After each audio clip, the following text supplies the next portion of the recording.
Okay, this one is the next segment of respiration, and respiration in plant we have discussed in earlier classes. Today we are going to discuss the next segment, respiration in animal. And as we all know that animals are of different types, different kinds. That means कि some are multicellular, some are unicellular, some are simple multicellular organism, and many of them are complex multicellular organism. Clear?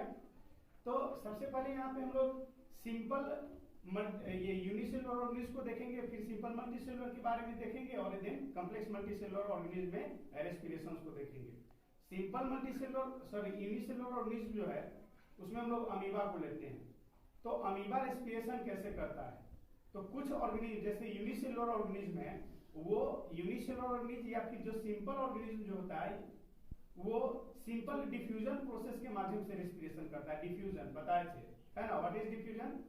The movement of gaseous particles from a region of higher concentration to a region of lower concentration, and that is called as the diffusion. Clear?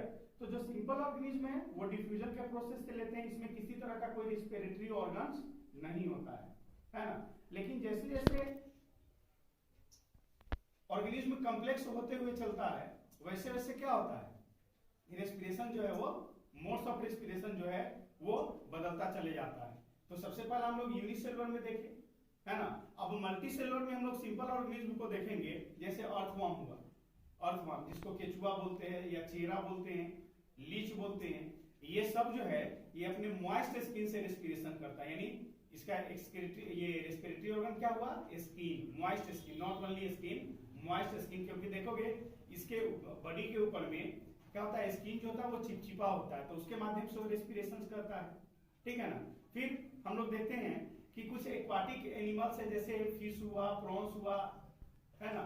ये सब जो है वो respiration कैसे करता है? तो इसमें एक अलग स्पेसिफिक रेस्पिरेटरी ऑर्गन होता है जिसको हम लोग क्या बोलते हैं? गिल्स। क्या बोलते हैं?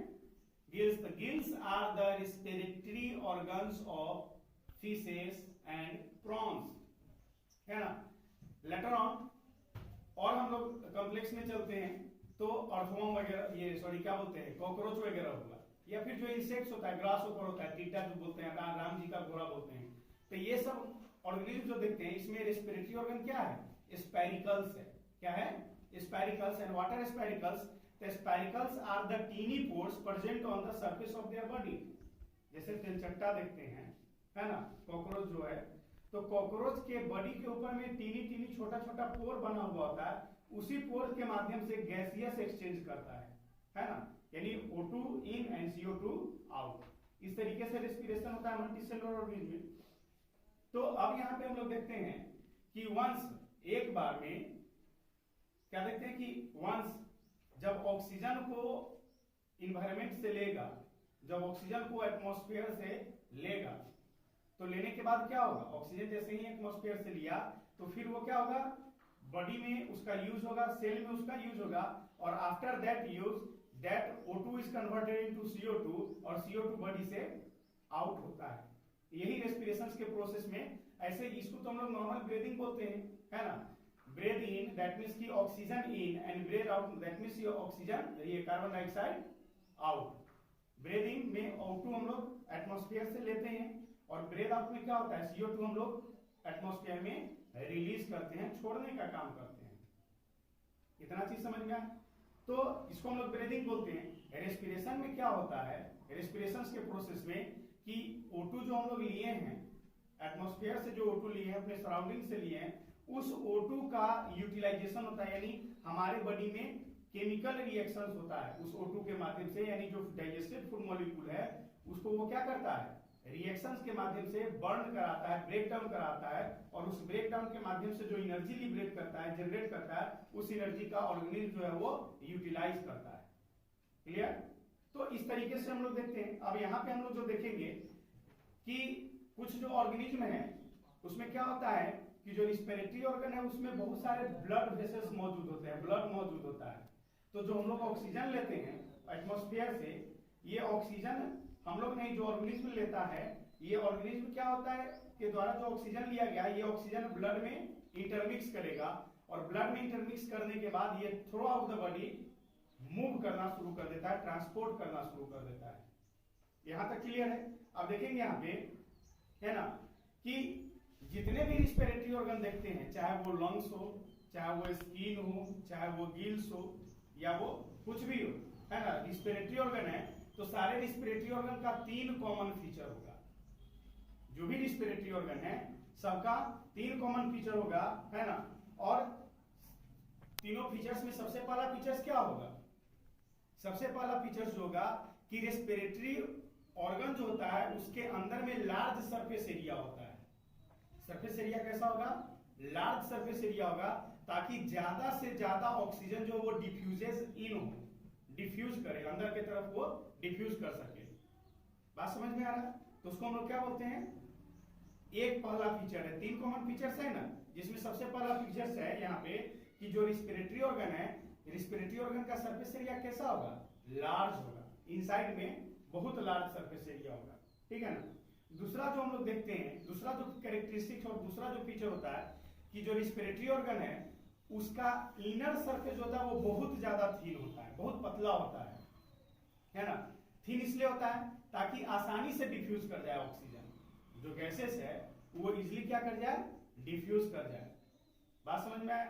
उसके बाद हम लोग चलते हैं, है ना, कि तीसरा जो फीचर्स है, तीसरा फीचर्स है कि जो रिस्पिरेटरी ऑर्गन है, चाहे वो लंग्स हो, ये स्किन हो, जो भी हो, वहां पे क्या होगा? बहुत सारे ब्लड वेसल्स मौजूद होंगे। और ब्लड वेसल्स का काम क्या है? वो ऑक्सीजन को एटमॉस्फेयर से जो लिया गया है उसको अपने में एब्जॉर्ब करता है, ट्रैप करता है, और देन उसको पूरे बॉडी में ट्रांसपोर्ट करने का काम करता है। क्लियर? यहां तक में कोई दिक्कत है ना? अब देखेंगे यहाँ पे कि एनिमल्स जो है, एनिमल जो है वो या 3 यहाँ पे हम लोग फीचर्स देखें। अभी हम लोग जो रेस्पिरेशन जो देखेंगे वो एक्वाटिक ऑर्गेनिज्म में सबसे पहला देखेंगे कि एक्वाटिक ऑर्गेनिज्म कैसे रेस्पिरेशन करता है। एक्वाटिक ऑर्गेनिज्म यानी all the organism which are able to live और survive in water, that is called as the aquatic organism और एनिमल्स, जो पानी में रहता है। तो होता क्या है यहाँ पे एक्वाटिक ऑर्गेनिज्म को अगर हम लोग देखते हैं तो इस केसेस में जो हम लोग देखेंगे क्या है कि जितने भी एक्वाटिक ऑर्गेनिज्म है, जितने भी एक्वाटिक एनिमल्स है ना, ये कैसे ऑक्सीजन लेते हैं? तो इसके लिए क्या होता है कि वाटर जो है, हम लोग जो देखते हैं मेंटल क्लास 9th में पढ़े होंगे, तो वाटर मॉलिक्यूल्स इस तरीके का रहता है ना, एक दूसरे के काफी क्लोज होता है, इस तरीके का ये होता है। अब देख रहे हैं यहाँ पे कि ये वाटर मॉलिक्यूल्स है, ये सारा का सारा H2O है। क्या है? H2O है, H2O है, ये सब H2O है ना, ये सारा का सारा H2O मॉलिक्यूल्स है। तो H2O तो मॉलिक्यूल्स है, और इस सारे मॉलिक्यूल्स के बीच में देख रहे हो ना कुछ एम्प्टी स्पेस बच रहा है जंक्शंस पे। इसी एम्प्टी स्पेस को हम लोग वॉइड स्पेस बोलते हैं या फिर इंटरमॉलिक्यूलर स्पेस बोलते हैं। मॉलिक्यूल्स, 2 वाटर का मॉलिक्यूल्स है ना, इस मॉलिक्यूल्स के बीच जो स्पेस बन रहा है उसी को हम लोग क्या बोलते हैं? इंटरमॉलिक्यूलर स्पेस बोलते हैं। क्या बोलते हैं उसको? इंटरमॉलिक्यूलर स्पेस बोलते हैं। तो यहाँ पे हम लोग क्या देखेंगे इंटरमॉलिक्यूलर स्पेस में कि वाटर का तो मॉलिक्यूल्स मौजूद है, लेकिन क्या होगा? जो गैसियस मॉलिक्यूल्स है वो इसी में आकर के इम्बेडेड होगा, है ना। जैसे O2 जो है पानी में डिसॉल्व होता है, डिसॉल्व होता है मतलब इसी में जाकर के ऑक्सीजन जो है वो मिला हुआ होता है। तो जो एक्वाटिक ऑर्गेनिज्म होते हैं, है ना, एक्वाटिक एनिमल्स होते हैं जो पानी में रह रहे होते हैं, वो क्या करता है? यही डिसॉल्व ऑक्सीजन जो वॉइड स्पेस और इंटरसेलुलर स्पेस में, इंटरमॉलिक्यूलर स्पेस में जो ऑक्सीजन जो गैस फंसा हुआ उसको वो ट्रैप करता है, यानी अवशोषित किया, उसको इनहेल किया, और इनहेल किया उसके बाद यूटिलाइज करेगा। यूटिलाइज करने के बाद वो सारा का सारा CO2 जो है वो अपने बॉडी से रिलीज करता है। तो रिलीज करता है तो फिर वो कहाँ आता है? इसी में आता है ना। तो जितने भी एक्वाटिक ऑर्गेनिज्म है सारा का सारा क्या होता है? डिसॉल्व ऑक्सीजन को, वाटर में जो डिसॉल्व ऑक्सीजन है उसके माध्यम से वो रेस्पिरेशन करना शुरू करता है। और यहाँ पे जो हम लोग देखते हैं क्या कि डिफ्यूजन का रेट, ये जो रेट है एक्वाटिक ऑर्गेनिज्म में, डिफ्यूजन का रेट जो है वो क्या होता है? फास्ट होता है। सॉरी, डिफ्यूजन का रेट स्लो होता है लेकिन ब्रीदिंग का रेट फास्ट होता है ना। यानी मछली को जो देखोगे या फिर और भी जो एक्वाटिक ऑर्गेनिज्म जो देखते हैं जलीय जीव, तो देखोगे ना वो जल्दी जल्दी सांस लेता है ना। यानी क्या है? रेस्पिरेशन, ब्रीदिंग रेट ज्यादा है। क्यों ब्रीदिंग रेट ज्यादा है? क्योंकि वहां पे ऑक्सीजन मॉलिक्यूल्स का क्राइसिस है, ऑक्सीजन मॉलिक्यूल्स कम मात्रा में मौजूद होता है, गैसियस मॉलिक्यूल कम मात्रा में मौजूद होता है। हम लोग में जो टेरेस्ट्रियल एनिमल में क्या है, ब्रीदिंग रेट क्या है, स्लो है। हम लोग क्या है 15 से 18 बार सांस लेते हैं 1 मिनट में, 15 to 18 टाइम्स हम लोग रेस्पिरेशन करते हैं, तो ये ब्रीदिंग होता है ना, मात्र 15 से 18 बार। अब कभी एक्सरसाइज हम लोग ज्यादा करते हैं तो उस समय रेट बढ़ जाता है, अलग बात है। एक्सरसाइज हम लोग स्लो करते हैं, स्लीपिंग मोड में रहते हैं, तो उस समय ब्रीदिंग रेट स्लो हो जाता है, वो अलग बात है। लेकिन नॉर्मल जो टाइम है एक एडल्ट पर्सन का, वो क्या होता है 15 to 18 टाइम्स होता है। बच्चे में ये रेस्पिरेशन का टाइम जो होता है वो ये और ज्यादा तेज होता है, बच्चा जल्दी जल्दी सांस लेता है। और जैसे जैसे एज बढ़ता है ना, बुजुर्ग होते हैं वो और धीरे धीरे सांस लेना शुरू करते हैं, है ना। तो ये एज पे ब्रीदिंग रेट जो है वो वेरी करता है। एक्वाटिक ऑर्गेनिज्म जो हम लोग देख रहे हैं, एक्वाटिक ऑर्गेनिज्म में ब्रीदिंग रेट ज्यादा होता है। इसलिए ब्रीदिंग रेट ज्यादा होता है क्योंकि इसमें, है ना, ऑक्सीजन मॉलिक्यूल्स और गैसियस मॉलिक्यूल्स होते हैं वो पानी में बहुत कम अमाउंट में घुले हुए होते हैं। क्लियर? तो इस तरीके से हम लोग यहां तक देख लिए। टेरेस्ट्रियल एनिमल में क्या है, स्लो इसलिए होता है क्योंकि यहाँ पे गैस का कमी नहीं है, एयर का कमी नहीं है, हर तरफ चारों तरफ जो है वो क्या है, हम लोग गैसेस के माध्यम से हर तरफ से घिरे हुए होते हैं, है ना। तो इस तरीके से हम लोग देखे कि यहाँ पे ब्रीदिंग रेट स्लो होता है। तो सबसे पहला यहाँ पे हम लोग 1 by 1 थोड़ा सा देख लेते हैं कि ये जो रेस्पिरेशन जो है ना, रेस्पिरेशन इन अमीबा कैसे होता है। तो देखेंगे क्या कि अमीबा के बारे में क्या देख रहे हैं, amoeba is unicellular aquatic organism, amoeba is unicellular aquatic organism ना।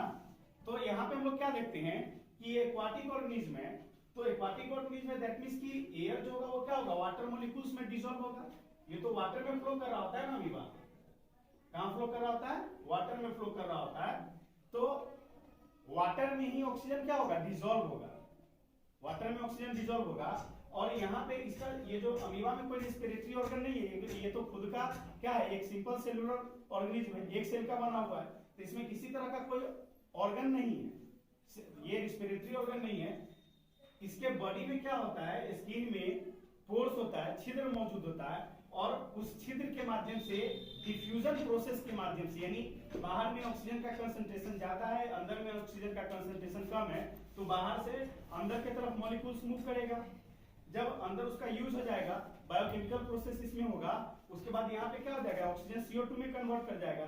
तो CO2 का कंसंट्रेशन अंदर में ज्यादा है, बाहर में कंसंट्रेशन कम है, तो CO2 अंदर से बाहर की तरफ मूव करेगा। तो इस तरीके से सिंपल डिफ्यूजन के माध्यम से यहाँ पे हुआ, है ना।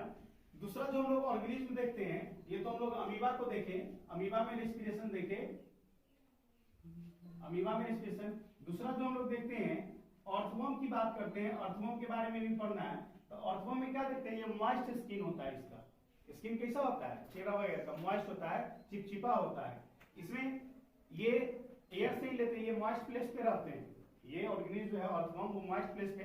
तो यहाँ भी स्किन के माध्यम से ही, सिंपल डिफ्यूजन के प्रोसेस से ही यहाँ पे रेस्पिरेशन होता है ना। इसके बॉडी पे क्या होता है, टीनी पोर्स प्रेजेंट होता है,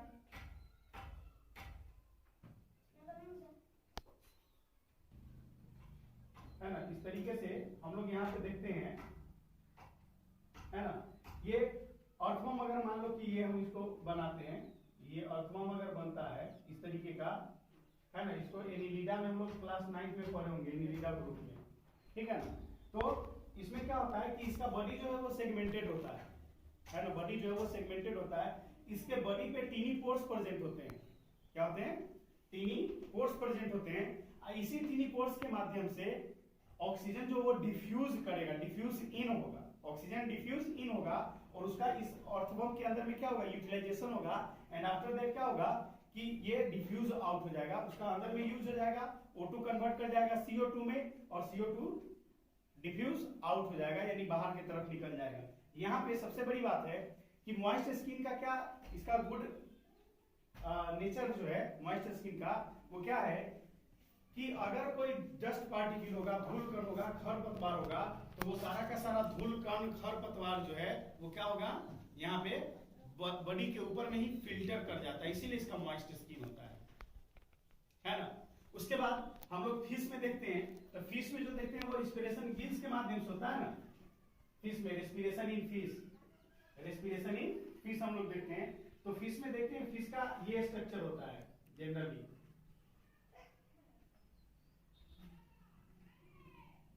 ये स्ट्रक्चर है ना।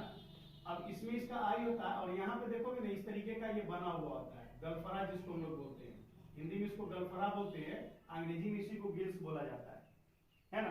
तो होता क्या है समझ लोगे, यहाँ पे ये जो गिल्स का जो स्ट्रक्चर देख रहे हो है ना, इसमें इस तरीके का प्रोजेक्शन तुमको मिलेगा, देखने के लिए मिलेगा, रेड रेड कलर का प्रोजेक्शन मिलेगा, इस तरीके का बना हुआ है ना, इसी को गिल्स बोलते हैं। यहाँ पे गलफरा में मछली अगर खाते होगे तो उसका जो सिरा जो बोलते हैं, सिरा यही होता है ना। यहाँ पे ये स्ट्रक्चर बना होता है, दोनों तरफ से ऐसे ऐसे ये ओपन क्लोज होते रहता है। इसमें क्या होता है मछली में कि मछली जो है वो पानी को पीने का काम करती है, मछलियां जो है वो पानी को पीती है, और पीने के बाद क्या होता है कि पानी मुंह से लेती है और यहाँ से पानी रिलीज करता है। ये गलफरा से पानी जो वो हमेशा कंटिन्यूअसली ये पानी पी रहा होता है और साइड से निकाल रहा होता है। तो जब साइड से निकालता है तो ये जो गिल्स जो देख रहे हो, ये गिल्स में टीनी पोर्स मौजूद होता है, गिल्स में टीनी पोर्स मौजूद होता है। इसी टीनी पोर्स के माध्यम से क्या होगा, यहाँ पे इसी टीनी पोर्स के माध्यम से ऑक्सीजन जो वो डिफ्यूज करके यहाँ पे इसी टीनी पोर्स जो गिल्स देख रहे हो, यहाँ पे बहुत सारा ब्लड वेसल्स मौजूद होंगे। ब्लड वेसल्स के माध्यम से क्या होगा, ऑक्सीजन जो है वो ब्लड वेसल में जाएगा, ब्लड के साथ मिलेगा और मिलकर के पूरे बॉडी में स्प्रेड कर जाता है, पूरे बॉडी में स्प्रेड कर जाता है। वहां यूज होगा, वहां जो CO2 प्रोड्यूस होगा वो फिर ब्लड में मिक्स करेगा और वहां से आकर के फिर ये गिल्स तक पहुंचेगा, गिल्स जो उसको डिफ्यूज आउट कर देता है। तो इस तरीके से पानी इसके बॉडी के अंदर नहीं जाता है, मुंह से लेगा और यहाँ से गिल्स से रिलीज कर देता है, कंटिन्यूअसली हमेशा करते रहता है ना। तो इस तरीके से रेस्पिरेशन इसमें देखें है ना। उसका जो हम लोग कॉकरोच देखते हैं, रेस्पिरेशन इन कॉकरोच जो हम लोग देखेंगे वो कैसे होता है। तो रेस्पिरेशन इन कॉकरोच में देखते हैं, जैसे मान लो कि if this one is the cockroach है ना, ये इस तरीके का हम लोग बनाते हैं कॉकरोच। यहाँ पे येलो कलर का देखोगे एक स्ट्रिप बना हुआ होता है। तो इस कॉकरोच में क्या होता है, यहाँ पे टीनी टीनी पोर्स मौजूद होता है बॉडी सरफेस के ऊपर भी है ना, इस तरीके का टीनी पोर्स मौजूद होता है। इसी टीनी पोर्स को हम लोग क्या बोलते हैं, स्पेरिकल्स बोलते हैं। क्या बोलते हैं, स्पेरिकल्स।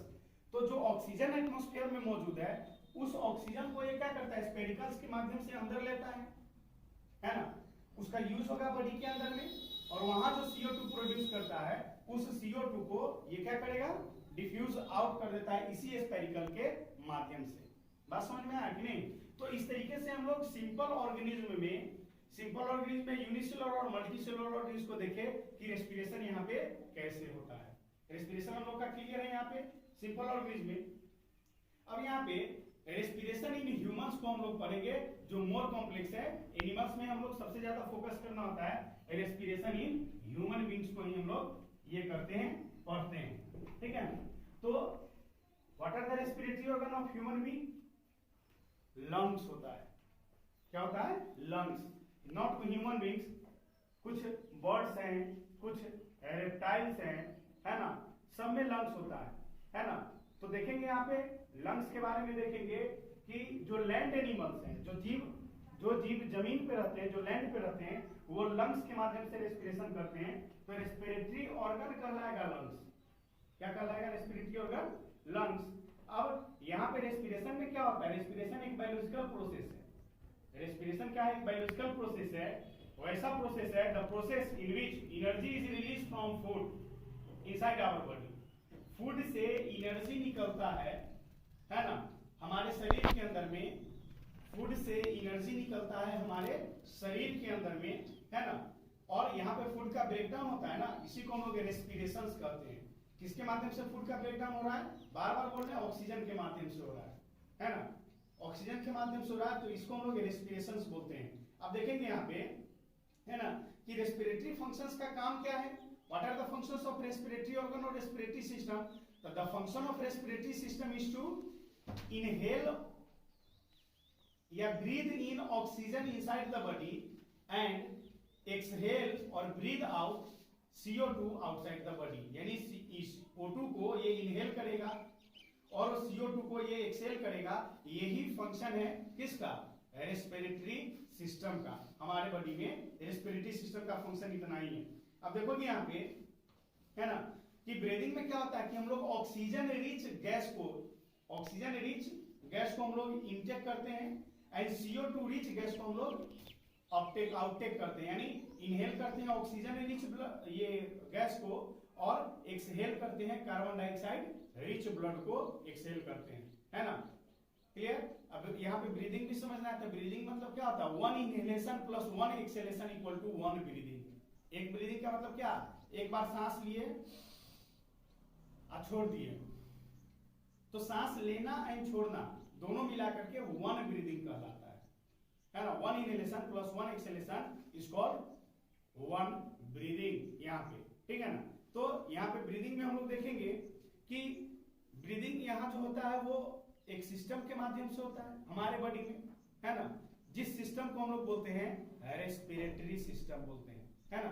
क्या बोलते हैं, रेस्पिरेटरी सिस्टम। अब इसको हम लोग एक डायग्राम के माध्यम से समझेंगे यहाँ पे।